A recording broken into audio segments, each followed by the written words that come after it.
Aslah, air minumnya umat Indonesia. Setelah berilmu, maka kita meyakininya, meyakininya, meyakininya. Artinya setelah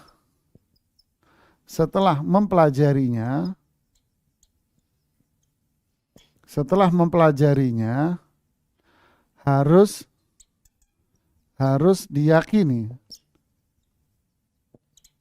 Nah, inilah pentingnya. Setelah belajar baru apa? Pentingnya yakin. Nah, ini yang disebutkan oleh Allah di surat Shad ayat yang kelima. Surat Shad ayat kelima. Ya. Surat Shad ayat yang kelima. Apa bunyi ayatnya? Kita bacain ayatnya. Aja'alal alihata ilahan wahida inna hadha aja'alal alihata ilahan wahida inna hadha la syai'un ujab. Ya. Mereka orang-orang musyrik mengatakan, aja'alal alihata, apakah sesembahan yang banyak? Ilah itu kan ma'bud, sesembahan. Apakah sesembahan yang banyak itu dijadikan menjadi satu sesembahan saja? Inna hadza la syai'un ujab. Ini hal yang enggak mungkin. Ya. Ini hal yang enggak mungkin. Berarti apa? Mereka tidak meyakininya. Padahal mereka tahu, paham, tapi mereka tak meyakini. Dari mereka mana mereka tahu? Ketika Allah mengatakan wala in sa'altahum man khalaqas samawati wal ard la yaqulunna Allah. Jika Anda bertanya kepada mereka, siapa yang menciptakan langit dan bumi? Mereka akan menjawab, Allah.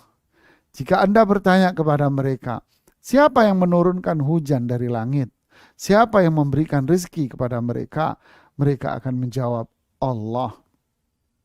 Seperti kisah Abdul Muttalib ketika berhadapan dengan komandan perang Abroha, komandan perang yang ditunjuk oleh kerajaan Habasyah dan berkuasa di wilayah Yaman, berhadapan dengan Abroha. Di saat Abroha hendak menyerang Ka'bah, yang sering kita sebut dengan istilah apa?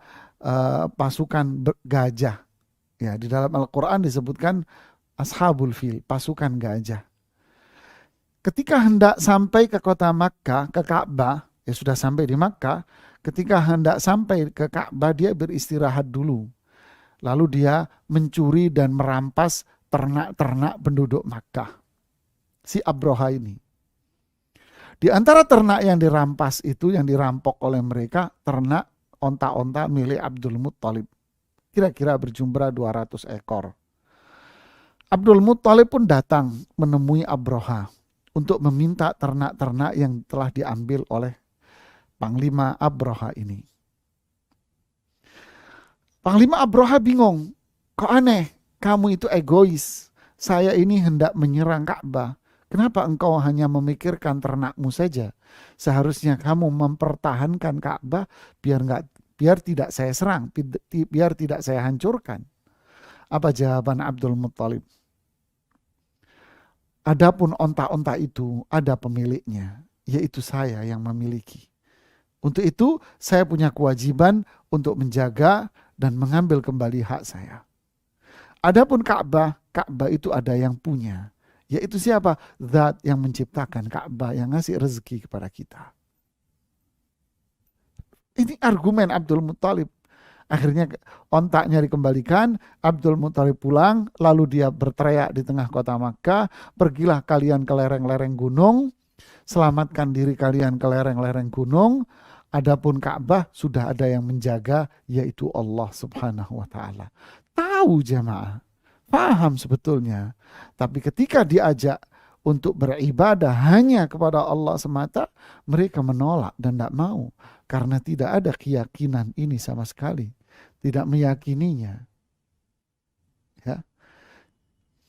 Mereka yang rajin beribadah minta-minta di kuburan. Mereka sebetulnya tahu la ilaha illallah, tidak ada sesembahan yang benar kecuali kepada Allah. Atau memang sebagian dari mereka nggak paham, nggak ngerti. Bisa jadi mereka nggak paham, nggak punya ilmu. Bisa jadi punya ilmu, tapi mereka tidak sampai pada tingkatan keyakinan. Akhirnya ilmu yang mereka pelajari hanya sebuah fata morgana saja pada akhirnya. Kebahagiaan yang dilihat dari kejauhan yang pada akhirnya itu tak ada.